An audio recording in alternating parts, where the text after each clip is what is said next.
good day, good morning, good evening, good afternoon. I always say that because I know that there are persons watching from the YouTube and listening from their favorite podcast platform in UK, which is I suspect is somewhere near night now, and in Australia must be about night as well, and other parts of the world where it could be morning.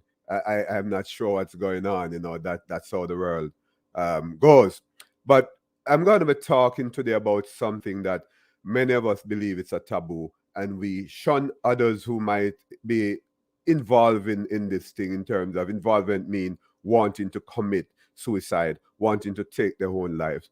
Is it that some of us consider them being mad, schizophrenic, and not necessarily so.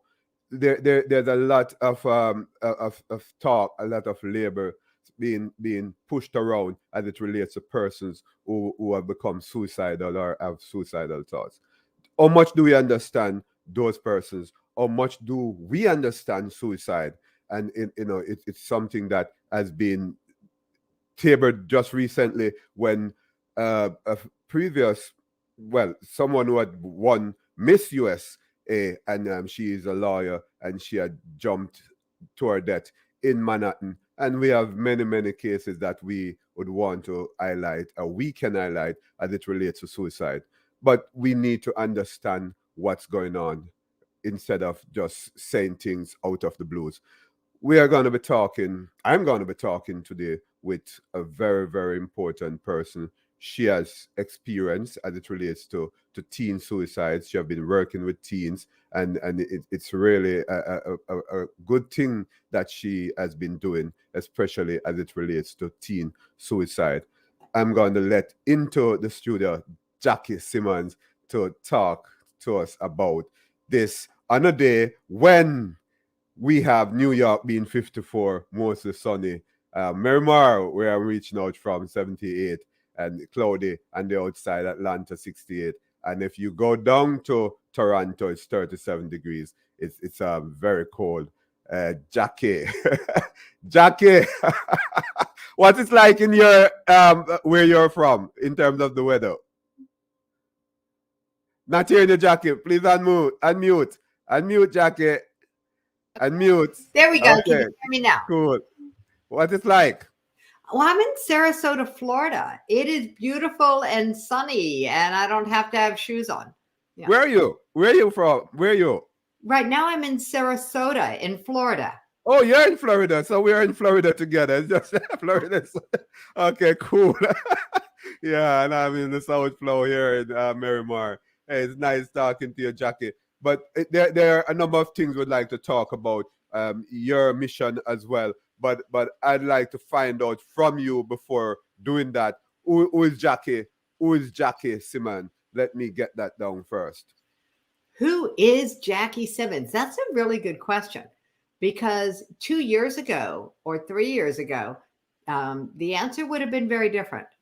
Yeah. 2 or 3 years ago, I'm an entrepreneur. I teach women entrepreneurs how to wrap a business around what they're good at. Yeah. That was Jackie Simmons. I could help you develop your marketing message. I could help you explore things. That was my public persona.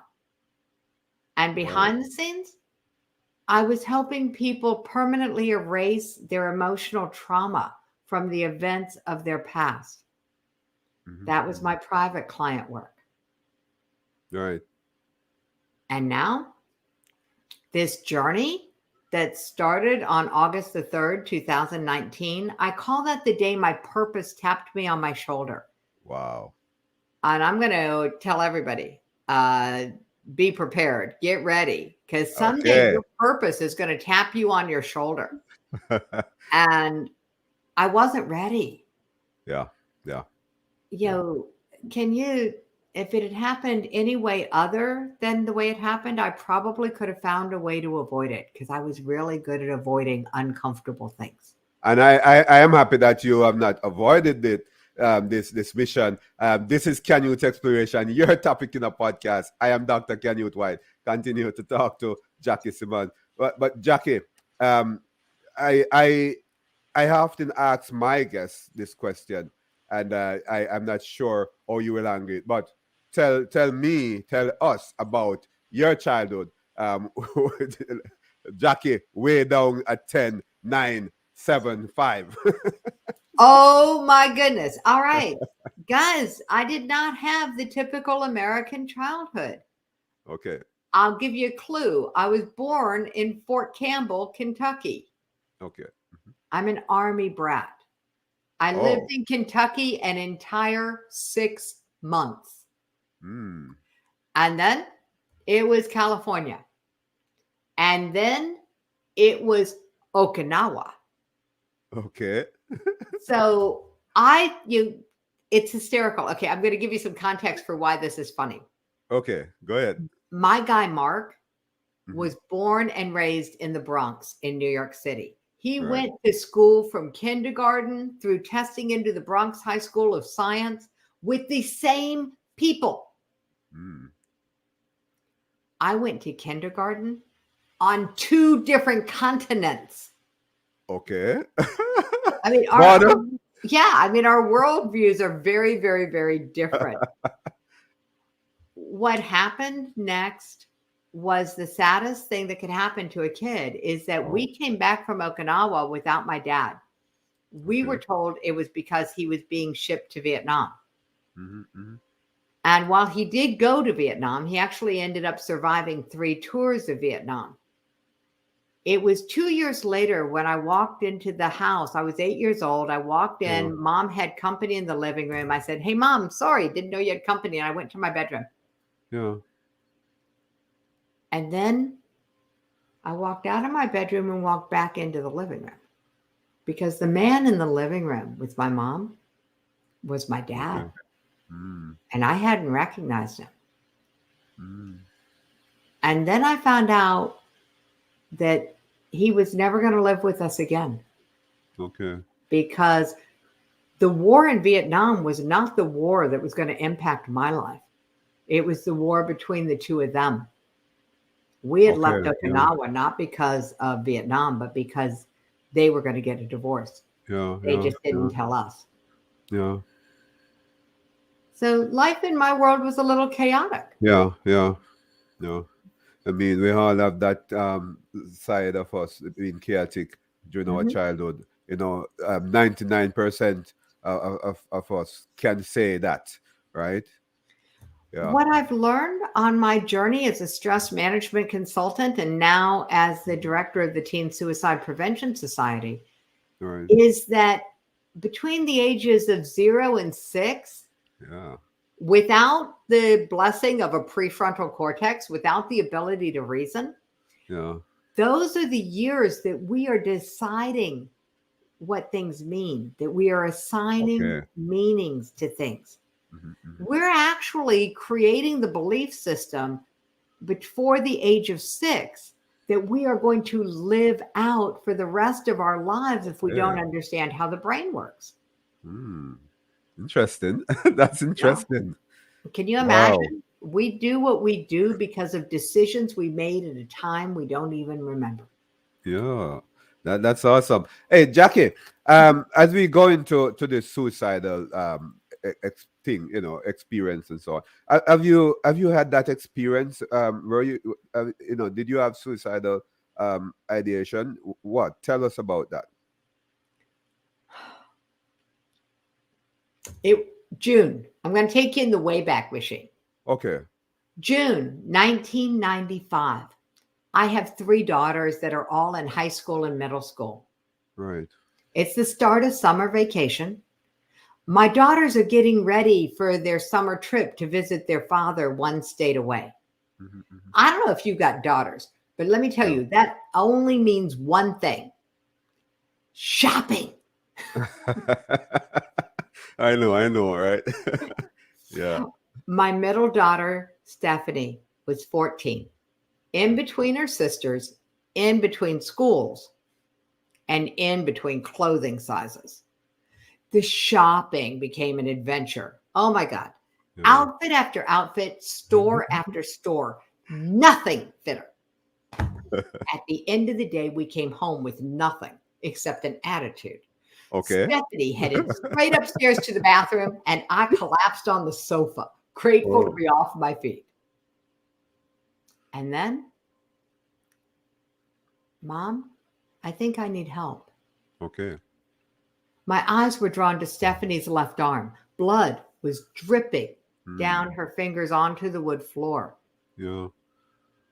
The emotional part of my brain started screaming in terror at the sight of my bleeding, obviously suicidal Yeah. child. Yeah. The rational part of my brain, it started flipping through the file folders in my head, looking for the date of her last tetanus shot. Yeah. I wrapped her in my arms and assessed the wounds. They were not life-threatening. Okay. Cool. But have you ever been panicky and calm at the same time? Yeah. Yeah. I understand that.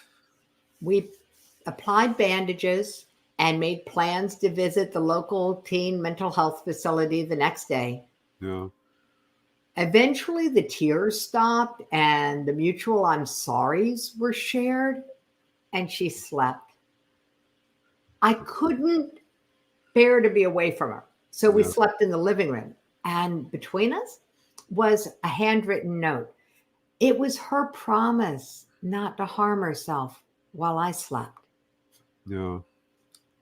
Yeah, right. Like I was going to close my eyes that night. Yeah. Yeah. We were a stable middle class American family. And Yeah. all night I stared into the darkness, listened to her breathe, grateful that she was still alive, and Yeah. wondered what just happened? How did this happen? Yeah. And who's to blame? Because it had to be somebody's fault. Yeah. You know? Yeah. Very interesting. Tell me something, Jackie. What one thing every adult should know, right, about suicide? What I learned after that day, because what followed was counseling, therapy, medications, interventions, hospitalizations, and 13 more attempts. Okay. I sold myself on the idea that as long as Stephanie was getting professional help, we didn't need to talk about it. Uh-uh. Everybody needs to hear this. Yeah. We didn't talk about it because I was afraid of two things. I was afraid of finding out what could cause my daughter so much mental and emotional pain that she would thought dying was better than living. That was one. Yeah. The other thing I was afraid of was putting the idea back into her head. All right, so here's what everybody needs to know about suicide. No. You cannot put the idea into somebody's head. That's a myth. It's a myth that's deadly. Right. Yeah. Here's why it's a myth. Suicidal thoughts are normal. According Yeah. to Freud, suicidal thinking is simply part of our natural negative bias, part of our problem-solving mechanism of our brain. There's Yeah. nothing wrong with a suicidal thought. The problem is when we're afraid of it. Because Yeah. when we're afraid of it, we try not to think about it. Interesting. You know, we have heard about the situation back in Manhattan with the former U.S. Miss United States of America, right? Who jumped, and there was this CNN host, right, who had committed suicide long ago. He went around the world tasting foods and so on. You know, he had committed suicide. And back in Jamaica, there was a governor of the Bank of Jamaica many years ago, and they're well paid and successful, who had also committed suicide. My question is, why, Jackie, would people who are successful commit suicide?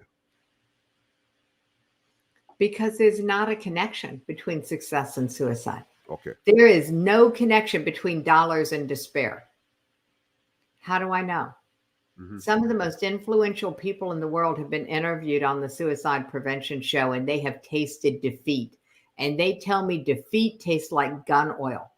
Okay. Because they've had a gun in their mouth. Yeah. Wow. And I'm talking people that you know about. I mean, I'm talking about Og Mandino, the man who wrote the Four Agreements. Right. He is the one who labeled that the taste of defeat. Yeah. Yeah. What's more surprising, rather than people taking their own lives, is the fact that we don't. Okay. It's the fact that we don't. It's why we created the Why Not workbook. Oh, interesting. See, we believe that most intervention programs are looking the wrong direction. Mm-hmm. They are looking at how do we stop suicide. Yeah. At the Suicide Prevention Society, the Teen Suicide Prevention Society, we started asking a different question. We started asking, how do we stop suicidal thinking? Okay. Especially, how do we stop suicidal thinking, which is natural, from getting stuck in someone's head, which is not natural? Mm-hmm. Mm-hmm. Mm-hmm. And that's where we come into play. We believe in pure prevention, not waiting until there are signs. Mm-hmm. Because what we've learned is that we live in a day and an age where often the first sign that someone you love is in trouble Yeah. is an attempt, and they Okay. don't all survive. So we Okay. think waiting for signs is looking for trouble. That's why we designed the talk that stops suicidal thinking as something you do with the 20 people that you would miss the most if they were gone for any reason. Yeah. Instead of waiting and intervening when somebody's at risk, we just think, have this talk. What it does is back people away from an edge that they may not even know that they're near. Yeah. Yeah. Okay, I'm gonna go out on a limb and I'm gonna ask you a question. Okay. Instead of me talking about the talk that saves lives, would Yeah. you be willing to role play it with me and let your audience just hear how easy it is to have the talk that stops suicide? Okay. Cool. All right. It always starts with an invitation, like what I just did. Parents, it starts with, hey, I'm decided to be part of the teen suicide prevention movement. They gave me a guide. I need to practice. Would you be willing to help me practice? As soon as you ask, would you be willing to help me? You're lighting up part of their brain that is like the 3-year-old. Oh, goody, I get to help. Teenagers don't jump around anymore, but you're still giving them a positive dopamine hit. Right. So that's why this works, because you're not having the talk, which makes a teen's eyes roll back. Yeah. No, I mean, Yeah. So we've got the invitation for you. And then we have the guide, parents, and you just read it. And this is what it sounds like. Hey, Canute, thank you for being willing to help me practice the guide. It's only 4 questions. Are you ready? yes, I'm ready. Cool. Question 1. Have you heard about the rise in teen suicides? No, I haven't. No. Thank you. Question 2. Do you have a story? Do you have a friend who's tried or died? Oh, yes, I do. Thank you. Question 3. Have you ever thought of leaving that way? Yes. Honestly, yeah. Thank you. Question 4. Hey, why stay? What are your reasons for staying? Because there's a lot to offer and things can change. So let's change it. It's possible. Tell me more. It's possible to change it. And therefore, it's important to stay so that people can be fulfilled through your life, through my life. Because it doesn't matter what happened in your life, in my life, it means that there can be a change. There can be a different perspective to it. Yeah. Thank you. Yeah. Parents, this is where you get to probe. You get to find out what's so good about your kid's life that they want more of it. And actually, that's another way to ask the question. Right. What's so good about your life that you want more of it? Yeah. I think that my life has so much to offer, so much example to give, to empower others. So I want more of it in order to help others. So it's a others thing. It's not a me thing. The reality is that when you're having the talk that stops suicidal thinking, this is where you probe. You Mhm. notice the first three questions are closed-ended questions. The Right. Yeah. coaches who come into my training go berserk. It's a closed-ended question. I'm like, yes, for very good reason. And Right. you're not allowed to probe. You Mhm. only probe at question 4 and you get them to get engaged. And what you will discover is what's really important to your child.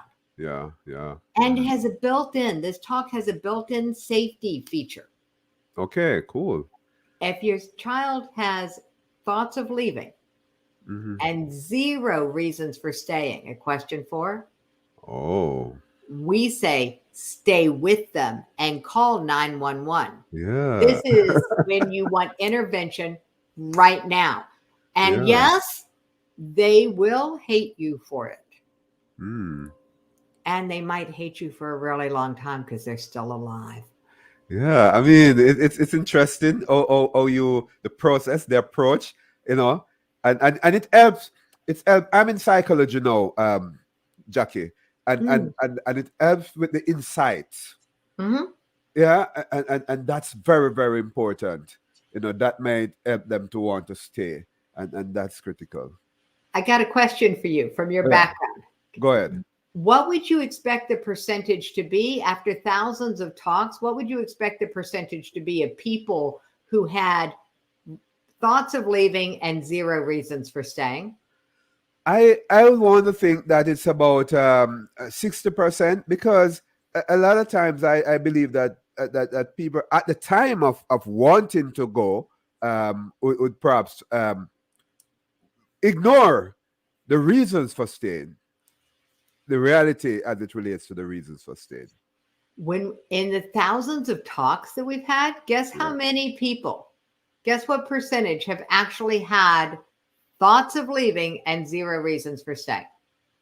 Hmm. Tell me. 0. Really? 0.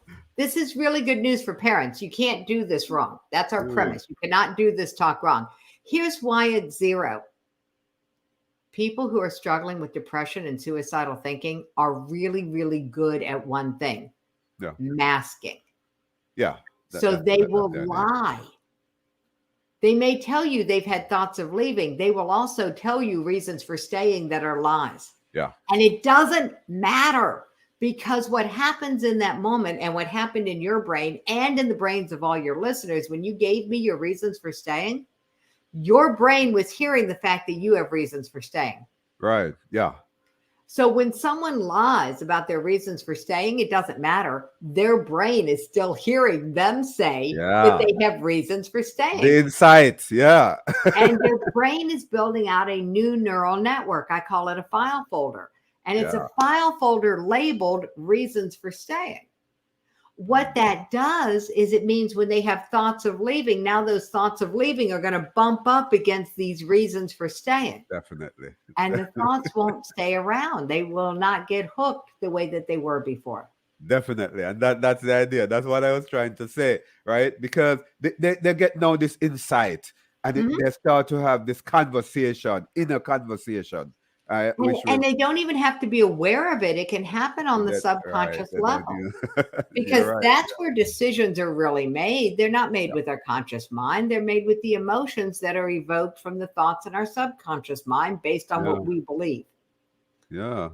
Yeah, that's cool. What makes you start in this mission though? You have been doing a lot of work, and I mean, based on what I'm hearing from you, you have been doing well. It's very effective. What makes you start this? My daughter, Oh, your Stephanie, daughter. Yeah. on August the 3rd, 2019, Mhm. Stephanie, now 37, Yeah. broke the silence. And I'll be honest, if she had done it any way other than the way she did it, I probably would have found a way to ignore it. Yeah. Yeah. But Yeah. she gave a talk, Oh, and it cool. was a 7-minute message that matters. Oh my God, the morning of her talk was sunny and already hot. The venue was on the outskirts of Sarasota. Yeah. I walked into the conference room and greeted Stephanie and the other 11 speakers that I had trained to deliver messages that matter. Right. Oh, you'll appreciate this. Everything worked. The videographer set up, the PowerPoints, Oh the yeah. slides, the microphone, everything worked. And the audience took their seats. Right. I'm super proud of my daughter. You know, she's in Oh that yeah. nervous, excited state you get into before you give a talk. Oh my God, she looked amazing in her dark blouse and her flowery skirt, and her hair was pulled back in combs, and she was first up on the speaker's Wow. roster. Yeah. So the lights dim. Everyone help me welcome Stephanie Ashton. Oh my God. She walked up and confidently shook my hand. And she started with 3,000 teenagers will attempt to take their own lives today, just in the US. Oh. In the back of the room, I'm like stunned. Well, twice. First, because Yeah. I had no idea the number was that high. I mean, 3,000 a day. Who knew? Right. And second, because I didn't know that suicide was her topic. Yeah. Oh. She continued. Yeah. She said, when I was 14, after a bad day of shopping, I stood in my bathroom, and the pain of not fitting into any clothes was just more proof that I didn't fit in anywhere. And Yeah. that pain was more than I could bear. So I took a razor and I cut into my left arm, trying to end the pain Yeah. and my life. Yeah. Wow. In the back of the room, I felt the blood drain from my face. Yeah. She kept talking. It wasn't my only attempt. There were others. And outside of getting professional help, I've never really talked about it, especially not with mom. Yeah. It was too awkward, too easy to avoid. Yeah. We talked around it. Now, mom and I had the other talks. We had the talk about sex. Yeah. Mom and I had the talk about drugs. Mm-hmm. Mom and I had the talk about alcohol. Then I went to college on a dry campus. That means the kegs were hidden in the showers of the girls' dorm. Okay. Mom and I had to talk about alcohol more than once, but we never talked about suicide. Yeah. And I still struggle with suicidal thinking. Yeah. There has to be some transparency, indeed, Jackie.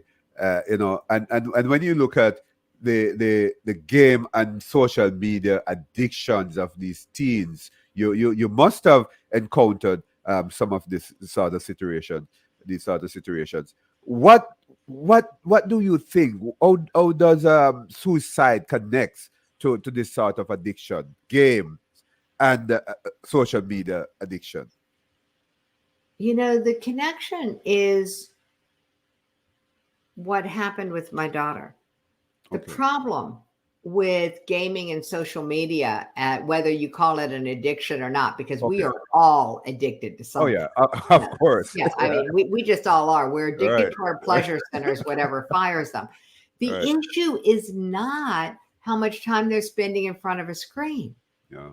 The issue is, are you willing to actually invite them to have a conversation, not interrupt their game, but Yeah. invite them to have a conversation? Are you willing to connect with them? And most parents are not, because we're afraid. Right. And we're afraid for very good reason. When my daughter said she still struggled with suicidal thoughts at 37, Right. in the back of the room, I went from pale to bone cold, because it hit me the struggles that she had to face alone, because I didn't have the courage to have the Right. talk about suicide. The problem is not gaming and social media. The problem is a lack of courage on the part of the parents to say, let's do this instead. And Yeah. not making social media wrong. Just like as a advocate for living, we never take suicide off the table. Right. Uh-huh. Yeah. I mean, well, you understand this, right? Oh yeah. Parents, put it this way, parents. Have you ever tried to get your cell phone back from a 2-year-old? The minute you try to take something away, what do? Hang on to it more. So we never try to take suicide off the table. Yeah. What we do is make sure that it's not the only option on the table. Mm. Interesting. That's the challenge. Interesting. And emotional intelligence. We go back to persons who are successful, right? Mhm. There are persons who are well educated and still have suicidal thoughts, so, right, and Okay. so on. How do you I'm gonna blend break into emotional this intelligence mythology. Oh, go with ahead. I'm sorry. no, that's all right. How do you blend emotional intelligence and the suicidal ideation? Well, it's funny. I just taught a class on emotional intelligence. We're rolling that out in our program for conscious Okay, transformational coaching. cool. Emotional intelligence is the ability to stay present to your own emotions and to other people's emotions and to be in this place of pause where you can make a choice about how you respond. Right. The teen brain doesn't have a pause button. Matter of fact, most adult brains don't have a pause button. And we're not Yeah. taught to be aware of what we're thinking and feeling. We are taught to be aware of the outside, not the inside, growing up. Yeah. Yeah. And so emotional intelligence is the cure for suicidal ideation, in my opinion. Here's what we've done at the Teen Suicide Prevention Society. We partnered with a company that UEQ, u-eq.com. We partnered with them because they have developed emotional intelligence building card games that you can play with children as young as 3. And it builds emotional intelligence through gameplay. So building on that natural desire for the dopamine hit of gameplay Yeah. Yeah. that teenagers are getting from their cell phones now, building on that at a 3-year-old, because we realize, I mean, okay, this is one of those moments where you go, wow, that's brilliant. And it's followed by something else, and I'll explain. Here it is. If we want to prevent suicide in 13-year-olds 10 years from now, we start teaching emotional intelligence to 3-year-olds today. Okay. This is how we will make teen suicide a thing of the past. Now, that doesn't mean the teenagers today, we're going to leave them out, because we have the Of course Advocates for not. Living Yeah. program, and we go in anywhere. We will go to any group, any school, online, in person. We will demo this talk and get teens engaged in role playing like you and I did. Right. Right. Yeah. It works. It backs people away from an edge. What do we know if you back them away from an edge? You never have to talk them off the ledge. Right. Jackie, Christianity. I heard persons saying, "Okay, you're a Christian, and you have suicidal thoughts. It's of the devil." So a lot of persons try to separate Christianity and from suicidal ideation, and perhaps figure that once someone is suicidal, they are demonic. That person is demonic. Talk to me. I'm going to hit this from 3 different directions really quickly. First Yeah, is the disclaimer. My grandpa was a preacher, you're right. and his father was a preacher, and his father was a preacher. So I got 5 generations back and more than 5 generations wide in evangelical Christianity. Mhm. I was a Bible student. Yeah. So here's what I know. The most suicidal person in the world was Jesus Christ. He Okay. knew that if Yeah. he did what he was called to do, he was going to die. Yeah, I understand that. Yeah. Boom. All right. So now we've taken this out from being a sin, because the language like Yeah. commit suicide implies that we've done something wrong. Mhm. Stop with this nonsense, guys. And it is nonsense in my world, because what you're doing is now making somebody guilty for having a thought. The Yeah. minute you put guilt on top of discomfort, on top of fear, now you've encapsulated it in what we call the negative echo chamber. Yeah. So anybody who shames somebody for suicidal ideation is part of the problem. Yeah. Wow. And that's just my world, because the minute you put stigma in the way of an honest conversation, you're preventing communication, you're Oh preventing yeah. connection. Yeah. And what saves people from jumping off the ledge is their connection to someone who's living. Yeah. Yeah. So Yeah. if you are in judgment around somebody else's thinking, I'm going to invite you to go back to your Bible and let ye who is without sin cast the first stone. Yeah. Interesting. Interesting. This is Canute Exploration, your topic in the podcast. I'm Dr. Canute White, sitting in with Jackie Simmons. Very interesting conversation, Jackie. Hey, Jackie, law of attraction. Ooh. Yeah. Excited. Okay, I'm Talk to me. because you know that negative echo chamber I was talking about? Oh, yeah? Here's how it works. You ready? Yeah. In this day and age, people are afraid of their thoughts, especially if they deem it a suicidal thought. And they're afraid because they don't want to be a burden. They don't want to have to go see somebody. They don't want somebody to worry about them. They have some reasons for being afraid. Yeah. So they have a thought and it passes, no big deal. They have a thought and it stays, they start to worry and they don't want to talk about it. So they try not to think about it. Can it? Try not to think about an elephant. Right. What just happened in your brain? I was like, The elephants come out. Right, yeah, a lot of things happening. Yeah.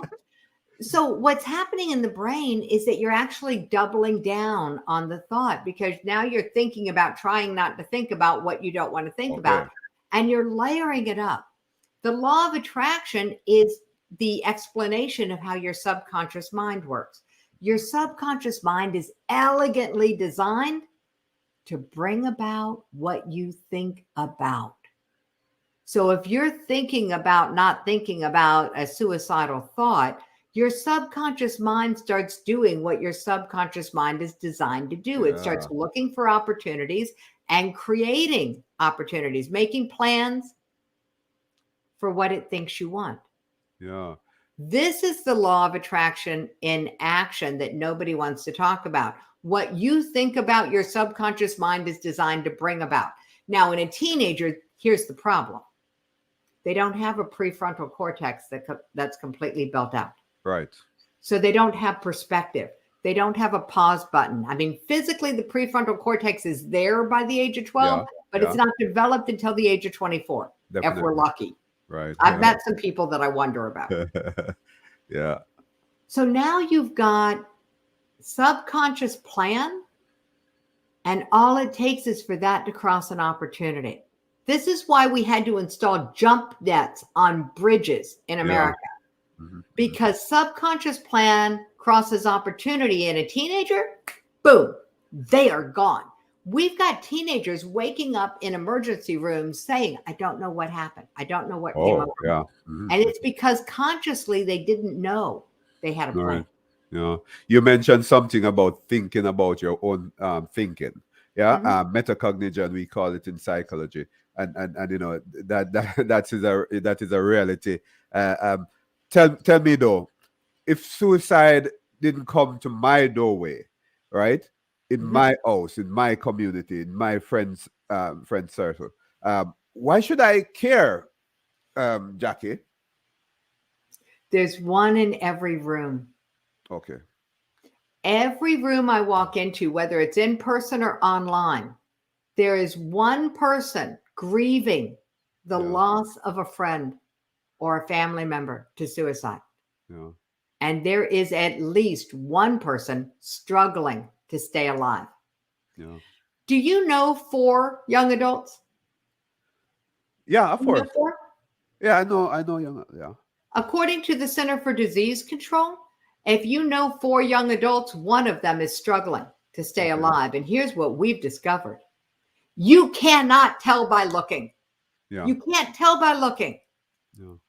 So you've got 2 choices.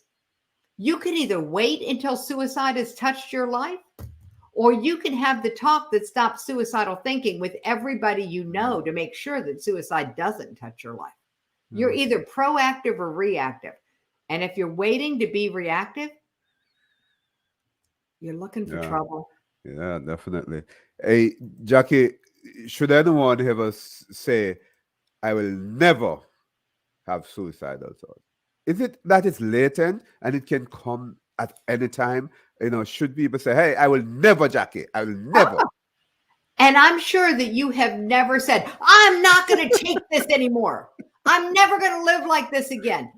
Scarlett O'Hara, as God is my witness. Those are suicidal thoughts. We just don't recognize them as suicidal thoughts. Yeah. And they just pass. They're a normal part of thinking. Yeah. Unless you become afraid of them, in which case then you start doubling down on them, trying not to think about them. So if someone says, I will never have a suicidal thought, I'm like, good on you. What drugs are you taking? I mean, the reality Yeah. is that it's just part of our worst case scenario problem solving. There's nothing to be afraid of.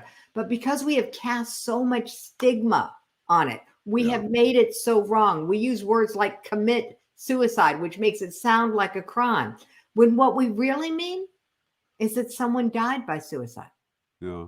The same way someone died by pneumonia. It's just they died, and this is how they died. And when you can look at it from that point of view, Yeah. then all of a sudden you can talk about it because there's no drama around it. And Right. the people who are looking for biblically based things around this, It's I know, right? judge not. I mean, but we judge all the time. We are judgment making Oh machines. yeah, we do So, that. and the reality is you can decide that you'll never have a suicidal thought. Cool. Mhm, mhm. And can you accept that that might not be true for other people? Okay. We're not looking for you to be other people. We are Yeah. looking for you to radically accept that your experience of the world is just that, yours, and that other people's experience of the world is Definitely. different.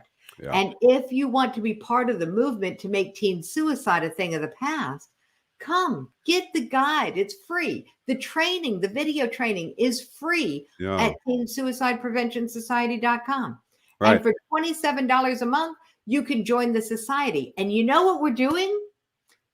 We partnered with the Vico project in the Mukuru slums of Nairobi, Kenya. Wow. And I'm gonna talk more before we end in a couple of minutes about your mission in terms of what you do. How can people get involved? But this thing about 4Q script, what is that? And That, where do we get that? that's the 4 questions that I asked you when we did the Oh, role play. but there's a That's, script that you have. that's the Okay. talk that saves lives, and it's for free on the website. Okay. I get you. Yeah. So it's Oh, called the that's 4 the questions. question. Now, Four question. see, my guy I is love that. Jewish. So Yeah. the 4 questions have a meaning. There are 4 questions they Yeah. ask at Seder All right. table every year. So that's why it was so much fun to create the 4 questions that stop suicidal thinking Okay. from getting stuck in your head. So that's the 4Q script. It's what we role played. It's the guide that people can have for free, and it's what we will come and demo anywhere that a group gathers. Right. Cool. I love that. You talked about signs. The only time you see that sign is the attempt.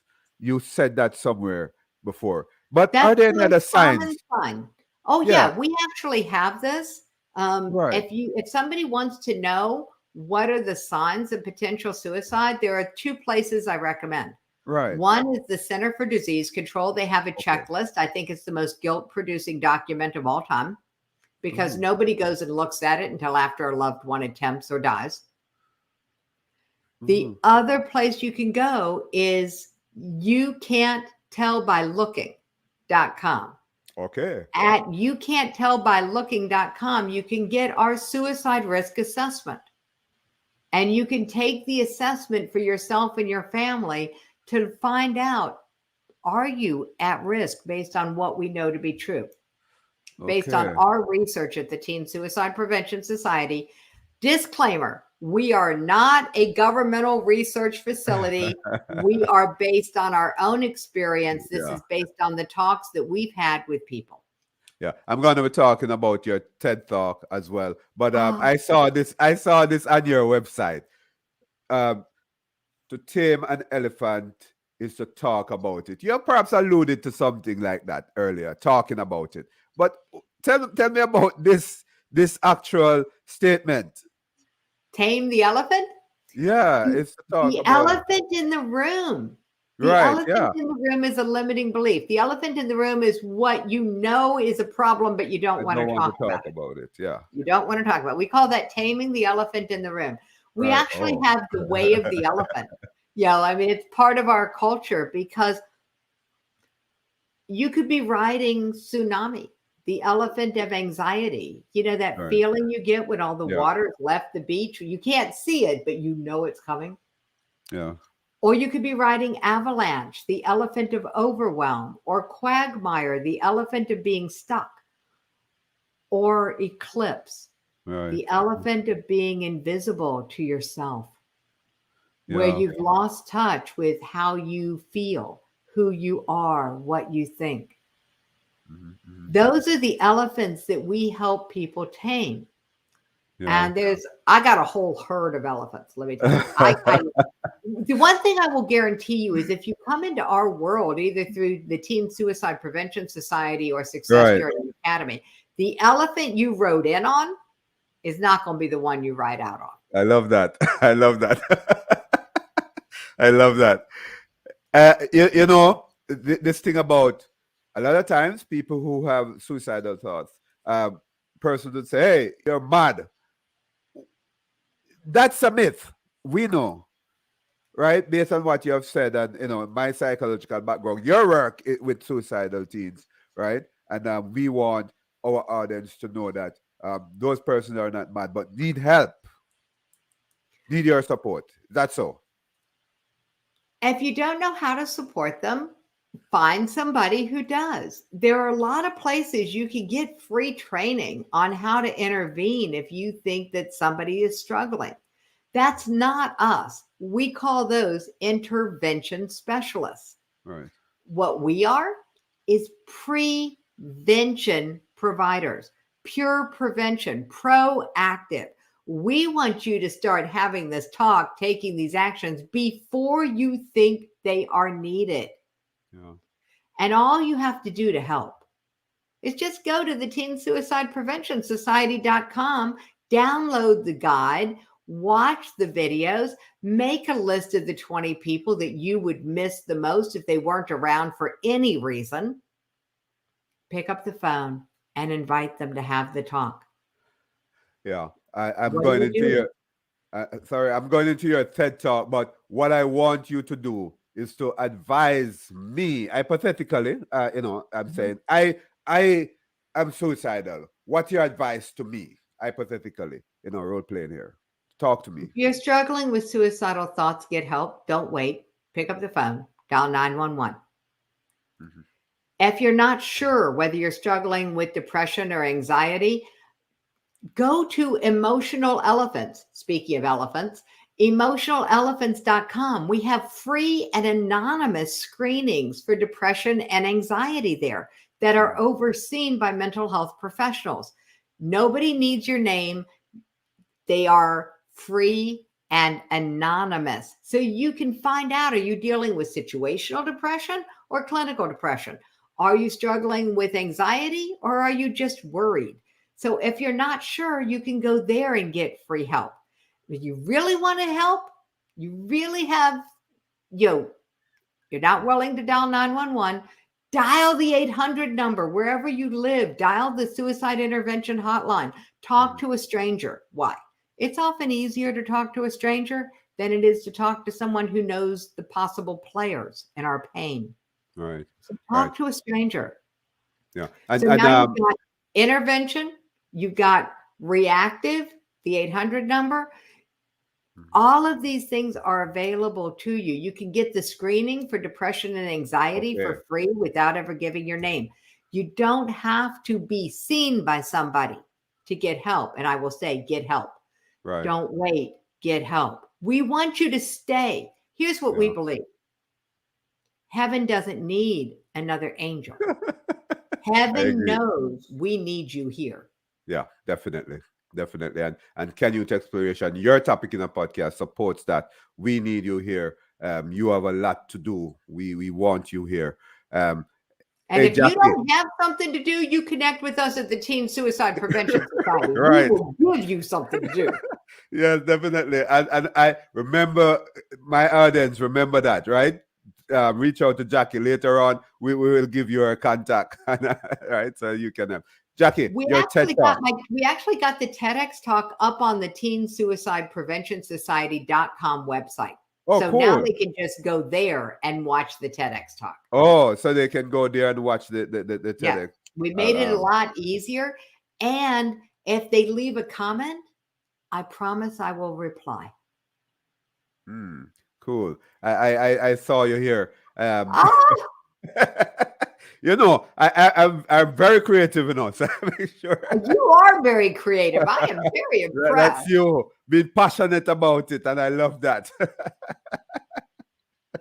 Hey, Jackie, that's being passionate.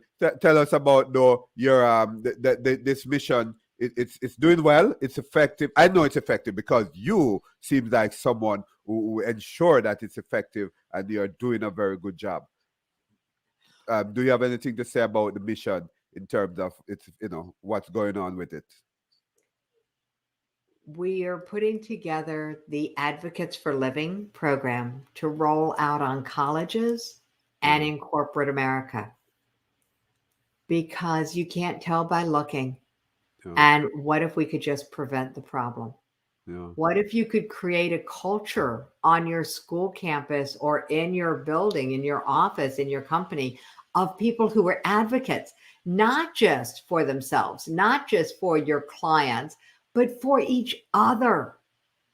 What if you went to work every day knowing you were walking into a group of people who were your advocate for a better life for you? That everyone was an advocate for each other. That's the culture we are out to create in the world. And so now we're rolling that out on college campuses and in corporate America. Yeah, I love that. I love that. So you're going into the organizations, into the education system. But let me ask this quickly. In Florida, you started out in Florida, you're doing well. Are you how far across the country are you going? Are you thinking of international intervention? Let me ask that. We partnered, to answer your question in one sentence. Yeah. We've partnered with the Vico Project in the Makuru slums of Nairobi, Kenya, where their child suicide rate makes ours look like nothing.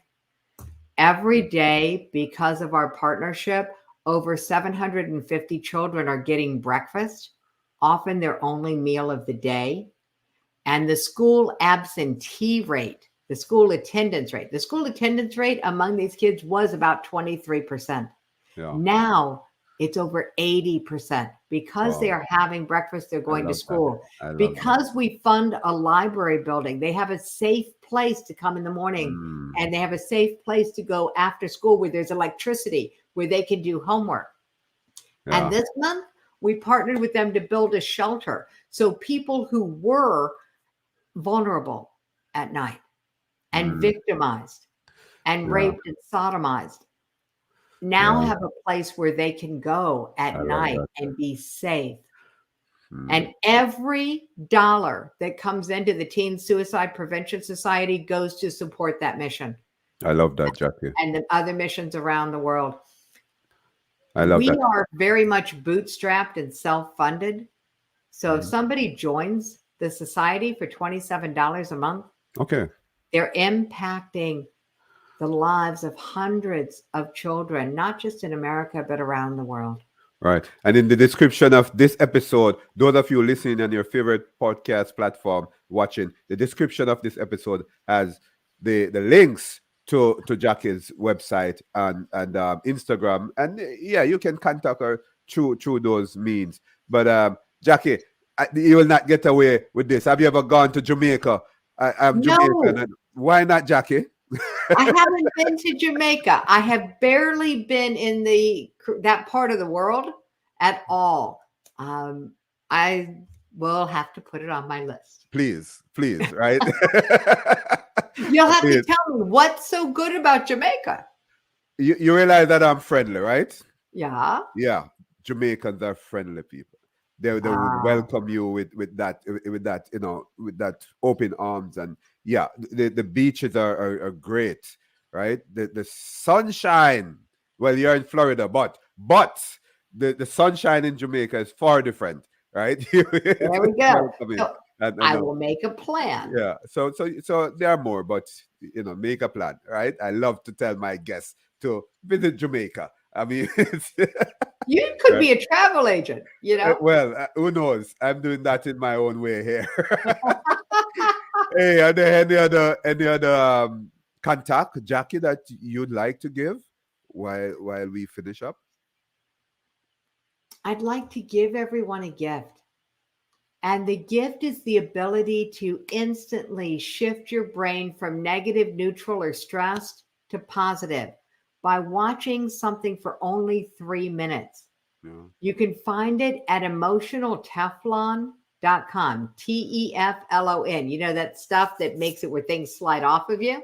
Mm, This makes other people's negative emotions slide off of you. And so cool. there's a gift there for everyone at emotionalteflon.com. Right.